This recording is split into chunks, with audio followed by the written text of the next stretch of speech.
Hello students, आज हम final class का एक और इम्पोर्टेंट चैप्टर जो है हमारा महत्वपूर्ण विषय सहचरित्रता, इस पर चर्चा करेंगे।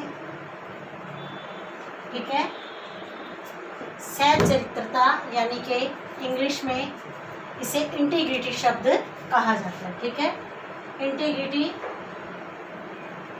का हिंदी रूपांतरण है सहचरित्रता।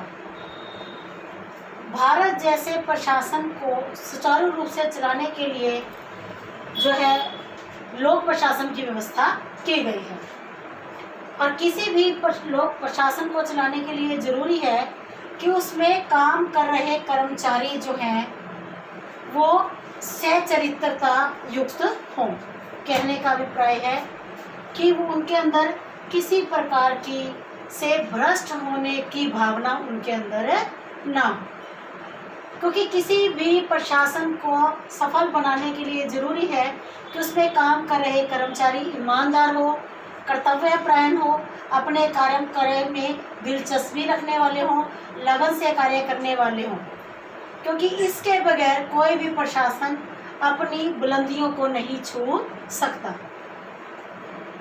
इसके लिए डॉक्टर नीरज सिंह चौधरी भी कहते हैं कि भारत कोई भी प्रशासन ऐसा होगा जहां छोटे से क्लर्क से लेकर या बड़े मंत्री से लेकर क्लर्क तक कोई व्यक्ति भी जो है धन के द्वारा नियंत्रित ना किया जा सका, यानी कि कर्मचारियों को किसी भी धन के या पुरस्कार या कोई भी अन्य लालच देकर उनको उनके पद से भ्रष्ट कर सकना बहुत ही आसान है। सहचरित्रता जो कि जिसका अर्थ है, सबसे पहले है अर्थ। इंटीग्रिटी इंग्लिश में बोला जाता है शब्द, हिंदी में सहचरित्रता। सहचरित्रता का अर्थ है प्रशासन में कार्यरत कर्मचारी अपने कार्य के प्रति ईमानदार हो, कर्तव्यपरायण हो, कुशल हो, कार्य में दिलचस्पी रखने वाले हों। ठीक है, और निष्पक्ष भाव से कार्य करने वाले कर्मचारी जो हों उन्हें ही सहचरित्रता का नाम दिया जाता है।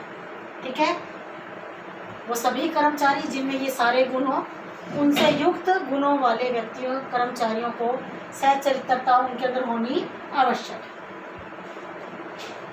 अब है कि यदि प्रशासन में भ्रष्टाचार होगा तो भ्रष्टाचार जो युक्त प्रशासन है वो इतनी ईमानदारी से कार्य नहीं कर सकता, क्योंकि भ्रष्टाचार जो है वो प्रशासन के, अगर किसी प्रशासन में भ्रष्टाचार फैल जाए तो वो समाज के लिए एक कोड बन जाता है।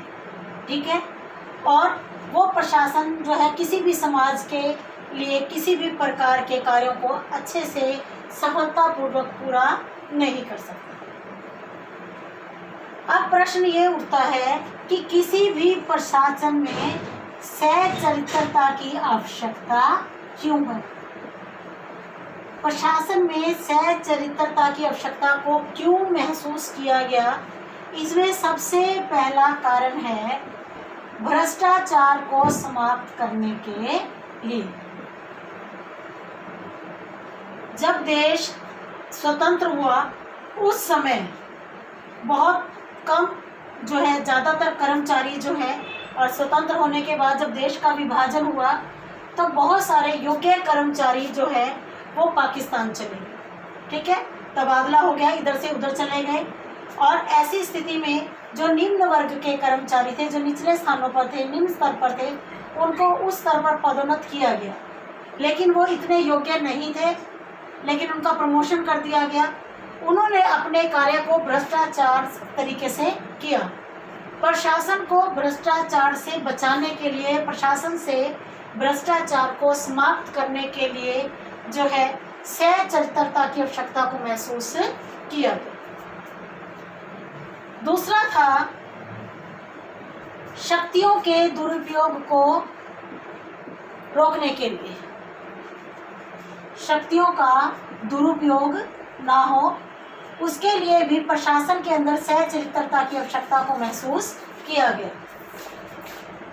हमारे देश में जितने भी कर्मचारी कार्य करते हैं उनको उनके पद के अनुसार कुछ सविवेक शक्तियों को प्रयोग करने का अधिकार दिया जाता है, ताकि वो समय और परिस्थितियों के साथ अनुसार उन शक्तियों का प्रयोग कर सके। लेकिन भ्रष्टाचार युक्त प्रशासन होने के कारण कई बार वो कर्मचारी अपनी शक्तियों का दुरुपयोग करने लगते हैं, जिसका नुकसान आम नागरिक को उठाना पड़ता है।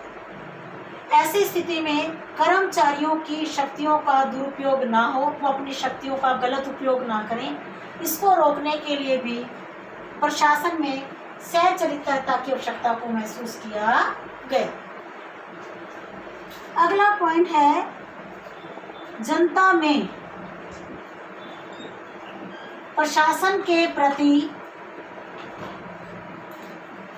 विश्वास पैदा करने के लिए क्या है कि जनता जब अपने प्रतिनिधियों को मत देकर चुनती है तो उनसे यह उम्मीद करती है कि वो उनके द्वारा चुने गए प्रतिनिधि जनता की इच्छाओं को ध्यान में रखकर कार्य करेंगे, और जब वो ऐसा कार्य करते हैं तो जनता का प्रशासन में जो है विश्वास बना रहता है। लेकिन भ्रष्टाचार के कारण जनता जो है प्रशासन पर विश्वास नहीं कर पाती, क्योंकि आए दिन जो है अखबारों में या समाचारों में ये सूचना प्राप्त होती है कि अमुक जो है अधिकारी भ्रष्टाचार में लिप्त पाया गया या घूस लेता पाया गया या रिश्वत लेता पाया। तो ऐसी स्थिति में जनता का जो है प्रशासन से विश्वास समाप्त हो जाता है। तो जनता का प्रशासन में विश्वास बना रहे, इसी बात के लिए जरूरी है कि प्रशासन के अधिकारियों में सहचरित्रता बनी रहे। अब है अगला पॉइंट राष्ट्र निर्माण के लिए। किसी भी देश का निर्माण जब होता है जब उसके अंदर जो प्रशासन है वो भ्रष्टाचार से मुक्त हो, क्योंकि राष्ट्र निर्माण तब होता है जब देश के सभी नागरिक और सरकार मिलकर एक लक्ष्य की ओर जो है कदम बढ़ाते हैं, तब एक राष्ट्र का निर्माण होता है। और ऐसे राष्ट्र का निर्माण जो है तब होगा जब समाज के अंदर और प्रशासन के अंदर सहचरित्रता को लाया जाएगा और भ्रष्टाचार को समाप्त किया जाएगा। अगला पॉइंट है राष्ट्रीय एकता और अखंडता को बनाए रखने के लिए। ठीक है, किसी भी देश की राष्ट्रीय एकता और अखंडता जब बनती है जब देश के अंदर सच्चा लोकतंत्र स्थापित होता है, और सच्चा लोकतंत्र तब स्थापित होता है जब प्रत्येक नागरिक को प्रशासन में उसका विश्वास हो और वो अपने आप को प्रशासन का एक अभिन्न अंग समझे, और जब उसे ये महसूस हो कि प्रशासन द्वारा किया गया कार्य उसके लिए किया जा रहा है, तब एक राष्ट्र का निर्माण होता है और इससे देश के अंदर राष्ट्रीय एकता और अखंडता का जन्म होता है। अगला पॉइंट है कानून और व्यवस्था बनाए रखने के लिए।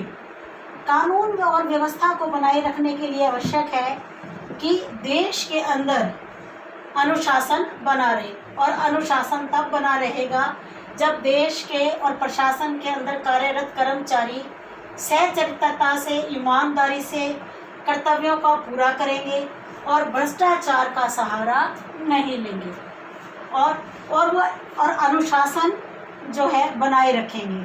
ठीक है, अनुशासन को भंग नहीं करेंगे तो देश के अंदर कानून और व्यवस्था बनी रहेगी। उसके बाद है अंतर्राष्ट्रीय निर्माण के लिए, अंतर्राष्ट्रीय प्रतिष्ठा के लिए। किसी भी देश के अंदर तो अपनी प्रतिष्ठा तो बनी ही रहती है, लेकिन उस देश की प्रतिष्ठा अन्य देशों में भी बनी रहे। ठीक है, इसके लिए सबसे पहले जरूरी है किसी भी देश की प्रतिष्ठा अन्य देशों के अपेक्षा जब अच्छी बनती है जब उस देश का प्रशासन सही तरीके से कार्य करता है। तो अन्य देशों में अपनी उच्च प्रतिष्ठा बनाए रखने के लिए जरूरी है कि प्रशासन में सहचरित्रता का बोलबाला हो, भ्रष्टाचार को समाप्त किया जाए। और जब अंतर्राष्ट्रीय स्तर पर हमारा प्रशासन मजबूत कार्य करेगा, अच्छे कार्य करेगा, एक तो उसकी अन्य देशों के बीच में प्रतिष्ठा बनेगी, साथ ही जब और एक ही देश का अन्य देशों के साथ जब कोई समझौते होते हैं, वित्त संबंधी समझौते, ठीक है, या संधियां बनानी होती है, तो उस समय जो है देश की प्रशासन का महत्वपूर्ण जो है उसमें हाथ होता है, क्योंकि जितने भी समझौते संधियां जो तैयार की जाती हैं वो देश की प्रशासन को, मजबूत प्रशासन को ध्यान में रखकर की जाती है, ठीक है। और ऐसा सिर्फ सहचरित्रता के माध्यम से होता है। इसी के साथ आज इस टॉपिक का एक भाग यहाँ पर समाप्त होता है। इसका अगला भाग हम अपनी अगली वीडियो में करेंगे। धन्यवाद बच्चों।